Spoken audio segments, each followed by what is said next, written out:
Assalamualaikum warahmatullahi wabarakatuh. Kami dari kelompok 4 PKWA akan membahas tentang psikoedukasi cabang olahraga karate untuk tugas final mata kuliah psikologi olahraga. Simak penjelasan berikut ini. Okay, let's go.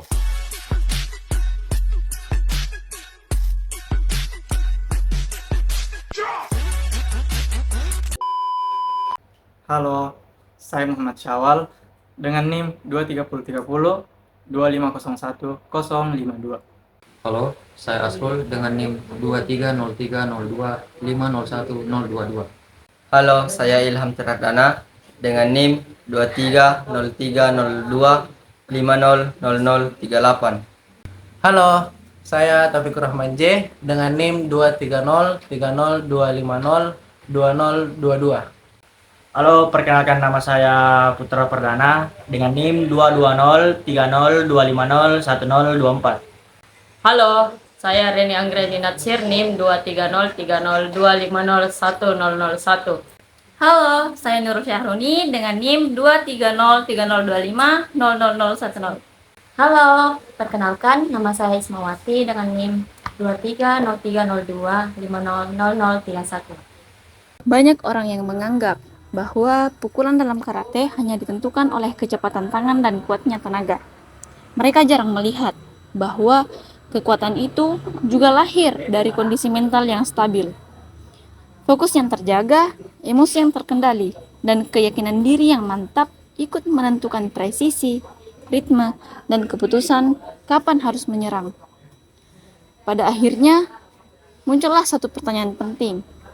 Seberapa besar peran psikologi dalam cabang olahraga karate? Untuk mengetahuinya, simak penjelasan video berikut.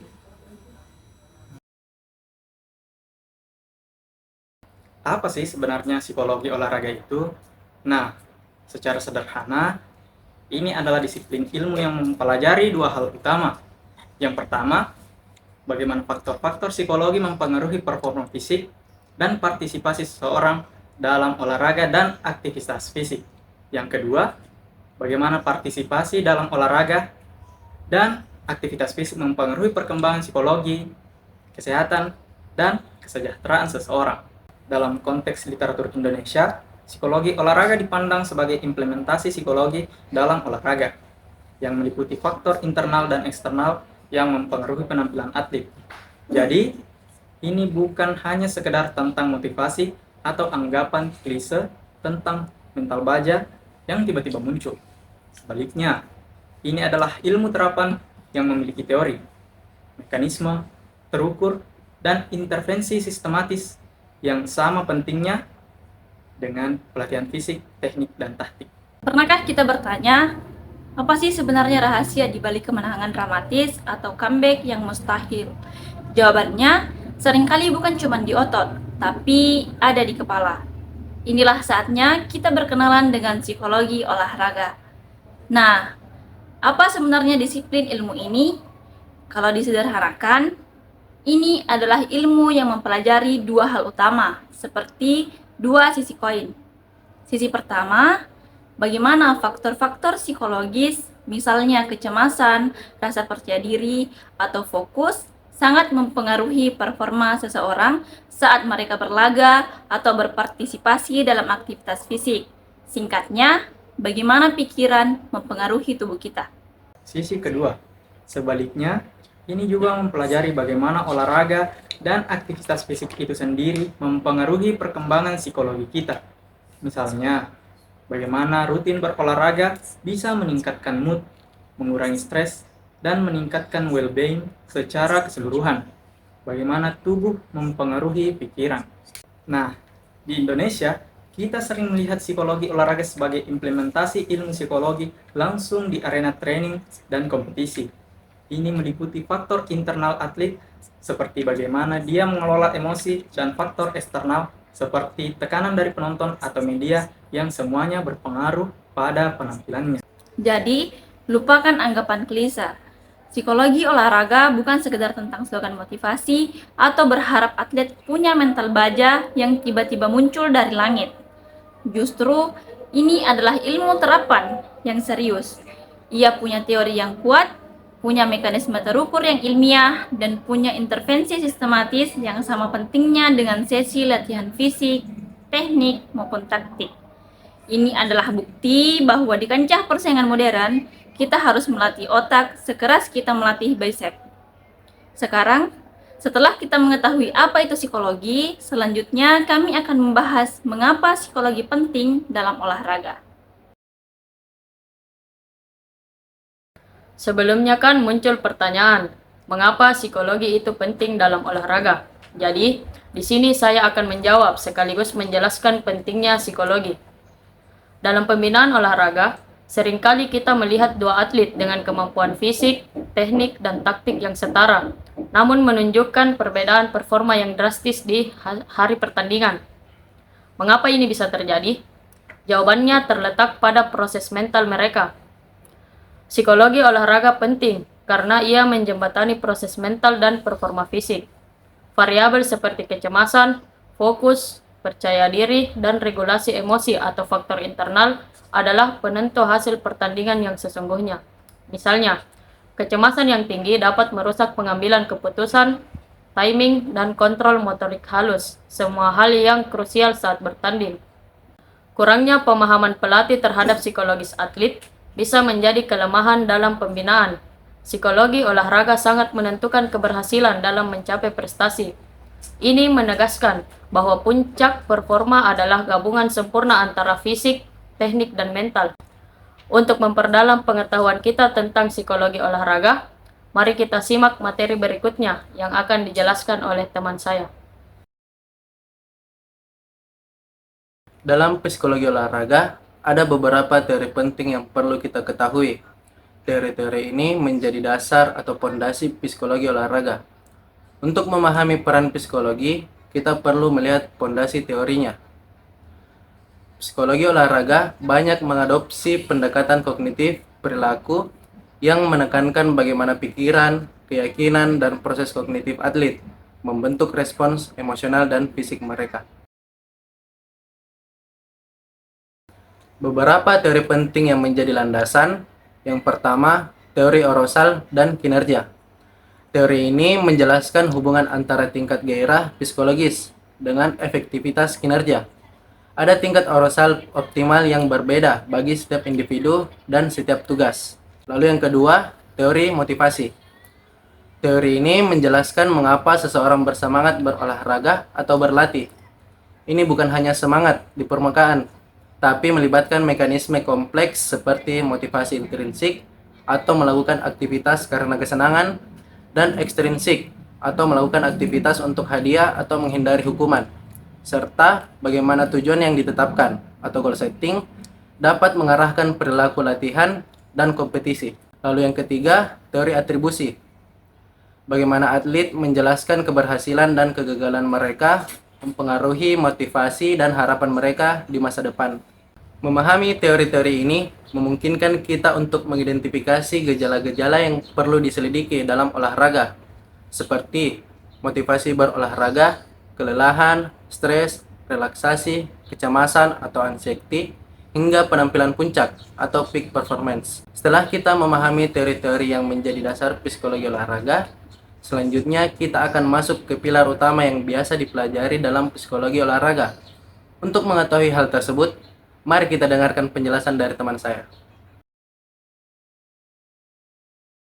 Jadi tadi kan kita sudah tahu nih tentang landasan teori olahraga. Untuk lebih lanjut terkait psikologi olahraga ini, mari kita telah lebih dalam 6 pilar utama yang dipelajari dalam psikologi olahraga. Yang pertama, ada personality atau kepribadian. Apakah ada tipe kepribadian atlet juara? Kajian kepribadian dalam olahraga mencoba melihat ciri-ciri apa yang relevan dengan performa. Namun, fokusnya bukan pada stereotip. Kajian modern lebih menekankan pada ciri-ciri psikologis yang dikembangkan oleh juara Olimpiade, yang menunjukkan bahwa faktor-faktor seperti ketekunan, percaya diri, dan kemampuan adaptasi lebih penting daripada sekedar tipe kepribadian stabil. Kepribadian atlet juga diyakini oleh dua faktor, yaitu faktor internal seperti aspek emosi, agresif, disiplin, dan faktor eksternal atau perlakuan pelatih. 2. Motivation atau motivasi. Motivasi adalah faktor kunci keberhasilan olahraga. Namun, motivasi bukan hanya semangat di hari itu. Motivasi yang kuat memengaruhi kegairahan berolahraga dan latihan, serta menentukan semangat atlet dalam pertandingan. Teori motivasi utama seperti Self-Determination Theory atau SDT membedakan motivasi menjadi dua. Pertama, intrinsic, yaitu dorongan dari dalam, seperti kesenangan dan kepuasan. Kedua, extrinsic, yaitu dorongan dari luar, seperti hadiah, ujian, atau sanksi.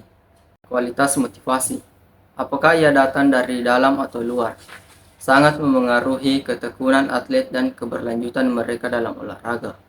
3. Anxiety dan arousal, kecemasan dan gairah. Kecemasan adalah respons emosional negatif terhadap ancaman yang dipersepsikan. Kita membedakannya menjadi: yang pertama, kecemasan trait, kecenderungan kepribadian untuk melihat situasi yang tidak mengancam sebagai ancaman atau kondisi stabil. Yang kedua, kecemasan state, respons emosional temporer terhadap situasi tertentu atau kondisi situasional. Kecemasan tinggi, baik kognitif atau kekhawatiran maupun somatik atau gejala fisik, dapat menyebabkan ketegangan otot, mengurangi fokus dan mengganggu kontrol motorik yang secara langsung merusak kinerja. Untuk itu, penting bagi atlet untuk mengelola tingkat arousal mereka agar tetap berada di zona kinerja optimal. 4. Team cohesion atau kekompakan tim.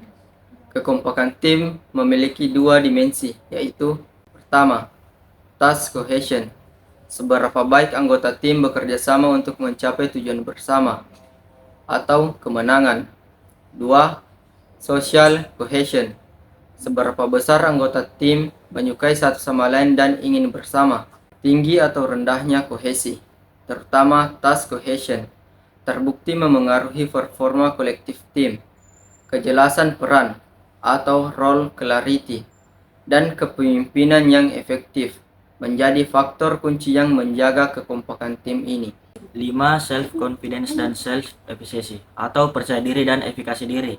Efikasi diri atau self-efficacy berdasarkan teori Albert Bandura adalah keyakinan spesifik seseorang terhadap kemampuannya untuk berhasil melakukan tugas tertentu.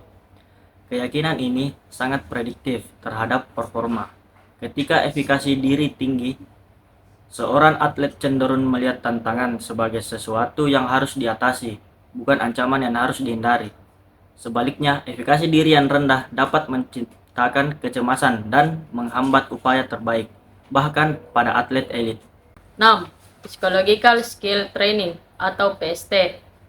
PST bukanlah jalan pintas mental, melainkan serangkaian keterampilan mental yang dilatih secara sistematis. Sama seperti latihan fisik, PST harus direncanakan dan dievaluasi. Komponen inti PST meliputi: 1. Goal setting atau penetapan tujuan, memberikan arah dan motivasi pada latihan. 2. Imagery atau visualisasi, melatih pikiran untuk memvisualisasikan gerakan dan situasi performa yang sukses. 3. Self-talk atau dialog diri, menggunakan instruksi atau afirmasi untuk mengendalikan pikiran dan perasaan. 4. Relaxation dan regulation, teknik untuk mengelola arousal dan kecemasan, misalnya pernafasan diafragma atau meditasi. PST bekerja dengan membangun keterampilan kognitif dan perilaku yang membantu atlet mencapai penampilan puncak atau peak performance. Seringkali, psikologi olahraga disalahpahami. Penting untuk menegaskan, yang pertama, psikologi bukan solusi instan. Keterampilan mental butuh waktu untuk dikuasai, sama seperti keterampilan teknik. Yang kedua, tidak semua masalah performa adalah mental block. Seringkali masalah performa berasal dari kelelahan fisik, teknik yang salah atau taktik yang buruk, yang kemudian memicu masalah psikologis. Asesmen yang tepat untuk praktik berbasis bukti sangat diperlukan. Yang ketiga, bukan sihir, tapi ilmu. Intervensi harus sistematis dan terukur, bukan sekedar kata-kata penyemangat. Dari beberapa penjelasan tadi, kita pasti bertanya-tanya, sebenarnya apa sih peran psikolog olahraga untuk atlet? Jadi, psikolog olahraga memiliki peran sebagai mitra kerja yang berinteraksi dengan atlet, pelatih, dan tim pendukung. Mereka ini membantu dalam profil psikologis atlet, gambaran kepribadian, potensi intelektual, dan fungsi daya pikir, serta merancang program pelatihan mental. Mereka ini bukan sekedar terapis, tapi partner kerja inti. Mereka berinteraksi langsung dengan atlet, pelatih, dan seluruh tim pendukung. Bayangkan saja mereka ini seperti arsitektur yang merancang kekuatan mental para atlet. Tugas pertama mereka melakukan mental check-up atau yang kita sebut profil psikologis. Mereka menyelami ke dalam pikiran atlet, mengintip gambaran kepribadian apakah dia tipe yang cool atau justru super kompetitif. Lalu, menilai potensi intelektual dan bagaimana fungsi daya pikir bekerja saat jam-jam kritis. Dari hasil profiling super detail ini, mereka meracik program pelatihan mental yang spesifik seperti workout khusus yang ditujukan hanya untuk otak. Keterlibatan psikolog olahraga datang di dua momen penting. Pertama, saat faktor psikologis mulai jadi rem tangan yang menghambat performa. Contohnya, atlet tiba-tiba jogging di final atau dihantui rasa takut cedera berulang. Kedua, intervensi berfungsi sebagai nitro bagi atlet yang sudah hebat, tapi ingin melompat ke level elit. Mereka perlu keterampilan mental tambahan, seperti fokus yang setajam laser atau manajemen emosi yang tak tertandingi. Terakhir dan yang paling penting, segala proses ini dijaga ketat oleh etika dan profesionalisme tingkat tinggi. Kerahasiaan adalah harga mati, apapun yang atlet sampaikan bersifat aman. Komitmen pada integritas ini memastikan atlet merasa nyaman, terbuka seutuhnya, dan bisa mendapatkan bantuan mental terbaik mereka. Intinya, psikolog olahraga mengubah pikiran atlet menjadi aset terbesar mereka, karena yang kita tahu, di level tertinggi, kemenangan seringkali diputuskan bukan cuma dari kondisi fisik saja, tapi dari kepala atlet itu sendiri. Psikologi olahraga merupakan fondasi penting dalam pembinaan prestasi. Untuk mencapai performa terbaik, kita perlu memahami teori, mekanisme, dan bukti empiris di balik setiap aspek mental. Penjelasan tadi menjadi dasar penting terkait psikologi dalam olahraga. Sekarang, mari kita dengar pembahasan tentang keterampilan mental yang dibutuhkan dalam olahraga karate pada sesi berikutnya. Motivasi dalam olahraga bela diri seperti karate didefinisikan sebagai penggerak utama yang mendorong seorang atlet untuk memulai, melanjutkan, dan tekun dalam setiap aktivitasnya, baik dalam latihan atau latihan teknik dasar, kihon, kata, komite, maupun kompetisi. Sebagai olahraga yang menuntut konsentrasi, kedisiplinan, dan pengendalian emosi, motivasi berfungsi sebagai bahan bakar yang menjaga konsistensi latihan dan memastikan perkembangan teknik terus berjalan optimal. Motivasi tidak hanya berperan dalam kemampuan fisik, tetapi secara esensial membentuk disiplin diri, fokus, ketahanan mental, dan kemampuan untuk mengontrol diri yang merupakan inti dari filosofi bela diri. Dalam konteks karate, dua jenis motivasi utama yang sering dibahas adalah motivasi intrinsik dan motivasi ekstrinsik. Motivasi intrinsik berasal dari dalam diri atlet, seperti kecintaan pada proses latihan itu sendiri, kenikmatan saat menguasai teknik baru, rasa ingin maju, dan kepuasan pribadi atas tantangan yang berhasil diatasi. Sementara itu, motivasi ekstrinsik datang dari faktor luar, seperti medali, pujian, peringkat, atau pengakuan dari pelatih dan rekan tim. Kajian psikologi olahraga menunjukkan bahwa meskipun motivasi ekstrinsik penting bagi dorongan awal, motivasi intrinsik memiliki kontribusi yang jauh lebih kuat terhadap performa jangka panjang dan konsistensi atlet karate, termasuk kesiapan mental saat bertanding. Selain itu, self-determination theory menekankan pada 3 kebutuhan psikologi dasar di dalam dojo. Autonomi yaitu merasa memiliki kontrol atas pilihan latihan, kompetens merasa mampu dan terampil, dan relatedness yaitu merasa terhubung dan didukung oleh komunitas. Ketiga aspek ini sangat penting untuk menumbuhkan motivasi intrinsik. Goal setting teori juga berperan krusial, di mana penetapan tujuan yang spesifik, terukur, dapat dicapai, relevan, dan terbatas waktu atau SMART goals. Baik untuk jangka pendek, yaitu latihan mingguan, menengah, yaitu penguasaan kata tertentu, maupun panjang, yaitu kompetisi, menjadi peta jalan bagi motivasi.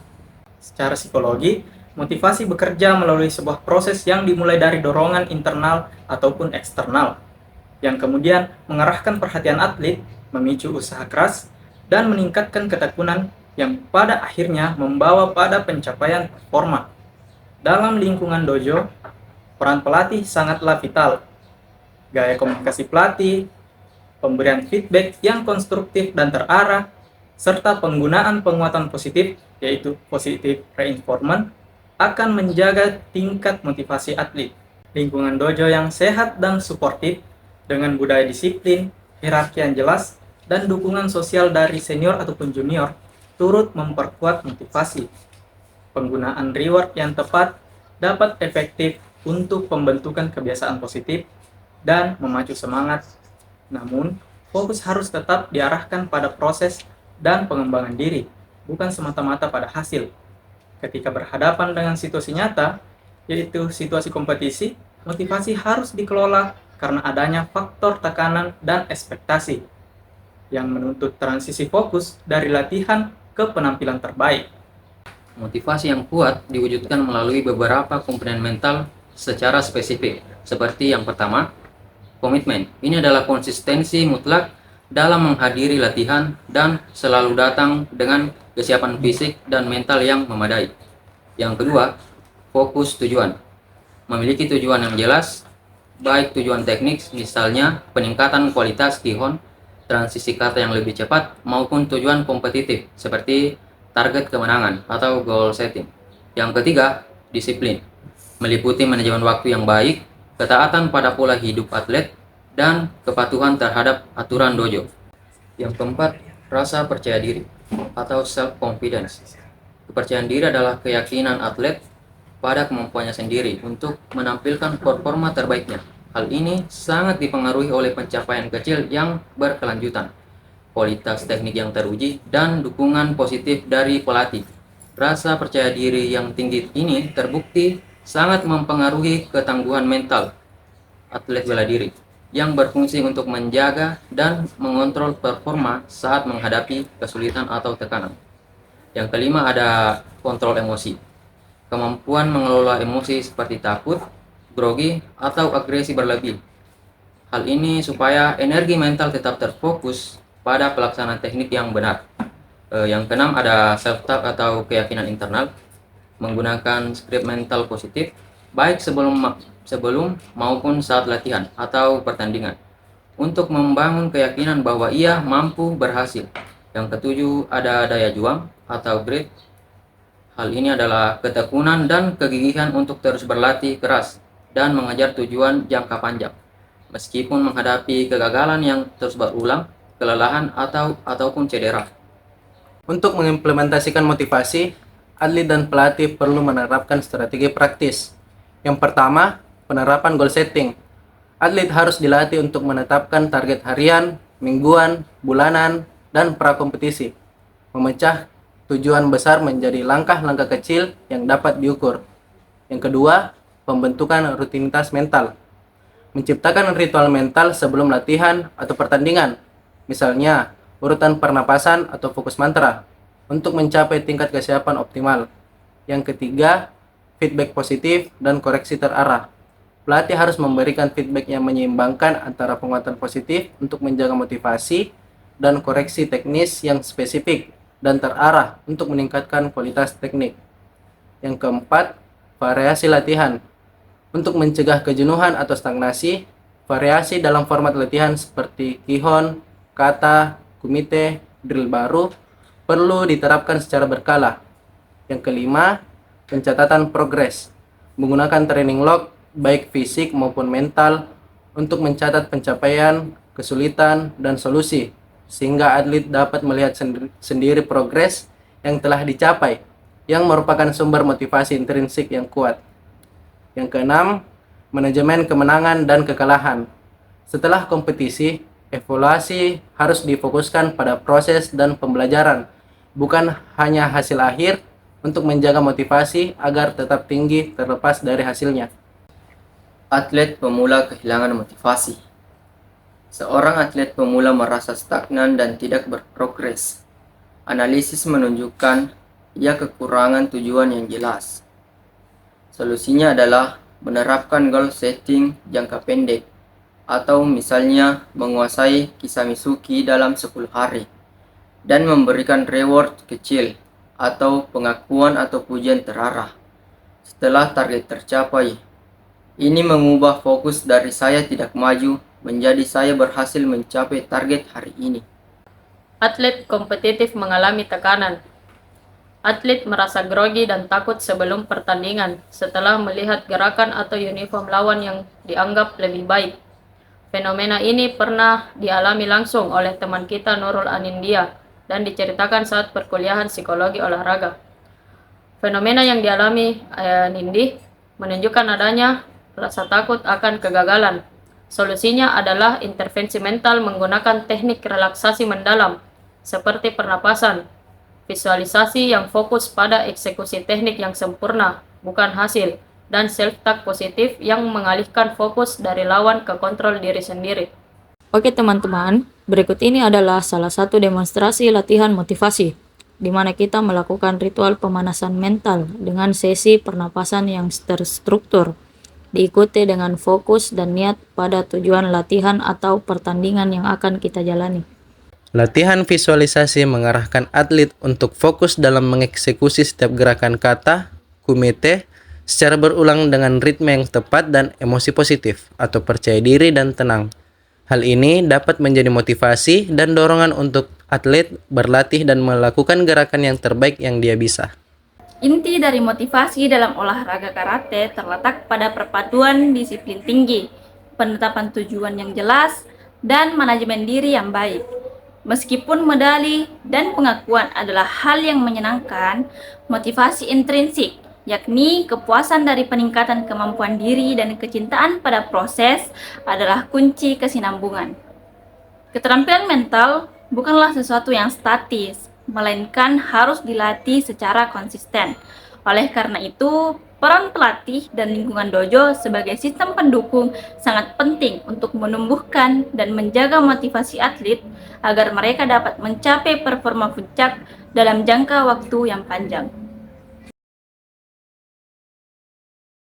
Kepercayaan diri atau self-confidence merupakan aspek psikologis fundamental yang sangat mempengaruhi kesiapan, fokus, dan efektivitas teknik seorang atlet karate, baik selama sesi latihan maupun dalam pertandingan resmi. Secara esensial, self-confidence didefinisikan sebagai keyakinan individu terhadap kemampuannya untuk menyelesaikan tugas atau menghadapi tantangan. Dalam konteks karate, self-confidence adalah keyakinan yang dimiliki atlet terhadap kemampuan teknik, strategi, dan kesiapan mental yang dimilikinya. Ini adalah suatu penilaian positif dalam diri atas kemampuan untuk mengatur serta melaksanakan tindakan yang diperlukan guna mencapai kinerja yang diinginkan. Tingkat kepercayaan diri memiliki dampak langsung terhadap performa atlet.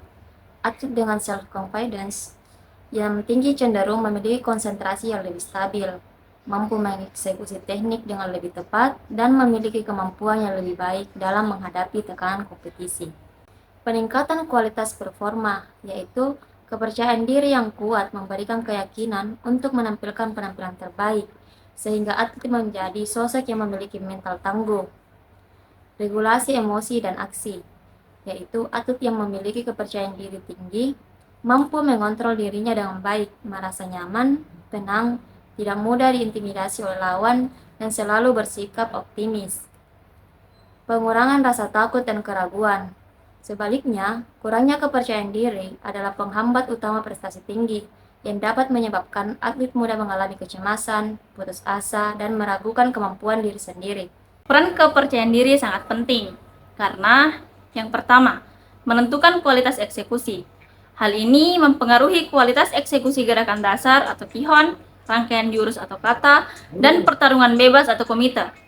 Karate membutuhkan konsentrasi, ketepatan teknik, dan keberanian dalam mengambil keputusan. Yang kedua, membangun fondasi mental. Self-confidence adalah salah satu faktor kunci yang mempengaruhi ketangguhan mental, di mana semakin tinggi kepercayaan diri atlet, maka semakin tinggi pula ketangguhan mentalnya. Kepercayaan diri dalam karate terbentuk melalui proses multidimensi yang saling terkait. Yang pertama, proses kognitif. Keyakinan dibentuk dari cara atlet menginterpretasikan pengalamannya. Self-confidence yang kuat merupakan penilaian positif atas kemampuan diri, bukan hanya sekedar kemampuan fisik. 2. Penguatan atau reinforcement dari pelatih. Peran pelatih sangat penting melalui pemberian motivasi, evaluasi positif, dan membangun suasana latihan yang kondusif. Umpan balik yang konstruktif dapat mendorong kepercayaan diri atlet. Yang ketiga, peran pengalaman latihan. Latihan yang terstruktur dan terukur diperlukan untuk mengasah serta meningkatkan kemampuan teknik, fisik, dan mental. Keberhasilan latihan yang konsisten merupakan fondasi berkembangnya rasa percaya diri yang besar. Yang keempat, peran emosi dan arousal. Kemampuan mengendalikan diri dengan baik adalah kunci. Kepercayaan diri membantu atlet menanggulangi perasaan negatif dan kecemasan, yang sangat krusial saat situasi tekanan dalam komite. Yang kelima, rutinitas harian dan persiapan. Nah, persiapan fisik dan mental yang matang adalah faktor yang secara langsung mempengaruhi kepercayaan diri. Atlet yang siap secara teknis dan fisik akan lebih percaya diri untuk bertanding. Meningkatkan self-confidence harus menjadi bagian integral dari program latihan, yaitu yang pertama, evaluasi kemampuan secara berkala, melakukan pemantauan dan pencatatan progres teknik dan fisik secara rutin, yang berfungsi memperkuat rasa penguasaan. Yang kedua, penguatan melalui latihan terstruktur, menyusun latihan yang bertingkat dari level yang mudah diatasi hingga level yang semakin sulit. Ini akan membangun kepercayaan diri selangkah demi selangkah. Dan yang ketiga, simulasi kompetisi, melakukan sparring ataupun pementasan kata di bawah tekanan yang disimulasikan atau biasa disebut mock kompetisi untuk membiasakan atlet pada atmosfer pertandingan. Yang keempat, teknik cognitive restructuring, yaitu melatih atlet untuk mengidentifikasi dan mengganti pikiran negatif atau keraguan menjadi pikiran yang positif dan konstruktif. Karena kepercayaan diri yang kurang kerap kali membuat atlet tidak dapat mengontrol dirinya. Yang kelima, ritual pralatihan dan prapertandingan. Mengajarkan teknik pernapasan, visualisasi keberhasilan, dan fokus pada tujuan awal untuk mencapai kognitif efisiensi dan persiapan mental. Dan yang keenam, strategi pendampingan oleh pelatih. Pelatih harus memberikan umpan balik yang konstruktif dan suportif, bukan yang bersifat menghukum mental, demi mendorong kepercayaan diri atlet itu sendiri. Dan yang terakhir yaitu konsistensi. Latihan rutin dan kerja keras atau work ethic adalah fondasi yang kokoh untuk memupuk dan mempertahankan rasa percaya diri seorang karateka. Pada contoh kasus pertama, atlet komite takut pada lawan yang lebih besar atau lebih tinggi. Penyebabnya bisa karena persepsi ancaman fisik atau merasa lawan ini tuh lebih kuat dan lebih hebat. Keraguan ini membuat atlet ragu mengambil teknik dan kehilangan fokusnya. Solusinya bisa dengan fokus pada pengembangan tactical confidence melalui latihan drill taktik dan meningkatkan timing. Secara mental, atlet perlu memperkuat keyakinan pada kemampuannya sendiri atau kemampuannya pada sport competence. Atlet berbakat tapi tidak percaya diri karena pengalaman kalah. Penyebabnya, interpretasi negatif terhadap kegagalan masa lalu yang merusak dimensi resilience atau ketahanan.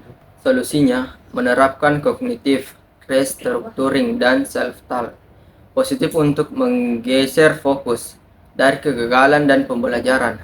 Resilience memungkinkan atlet untuk segera bangkit setelah mengalami kegagalan dan menunjukkan performa yang lebih baik di kompetisi selanjutnya. Video selanjutnya ada latihan body language, yaitu melakukan pengulangan gerakan sebelum memulai pertandingan untuk membantu membangun rasa percaya diri, kontrol diri, ketenangan, dan keyakinan sebelum memulai gerakan kata dalam pertandingan. Video berikut adalah salah satu demonstrasi latihan atau drill peningkatan self-confidence, yaitu latihan mastery experience, latihan pengulangan teknik yang sebelumnya sulit hingga berhasil dikuasai secara sempurna. Misalnya, dalam video ini adalah latihan mawasi Geri dengan teknik dan keseimbangan yang buruk. Self-confidence dalam karate adalah hasil dari sebuah proses pelatihan yang terencana, bukan semata-mata bakat bawaan. Latihan teknik dan fisik harus selalu dipasangkan dengan latihan mental yang konsisten. Kepercayaan diri memiliki pengaruh yang signifikan terhadap performa dan ketangguhan mental atlet karate. Dengan fondasi self-confidence yang kuat, seorang karateka tidak hanya akan meningkatkan performanya di arena, tetapi juga membentuk karakter yang tangguh dalam menghadapi segala rintangan. Dukungan dari pelatih, rekan dojo, dan lingkungan positif adalah faktor penting untuk memelihara dan mengembangkan keyakinan diri yang optimal.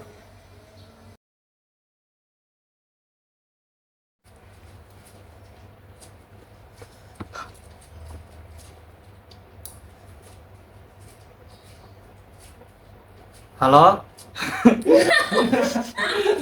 Halo? Halo?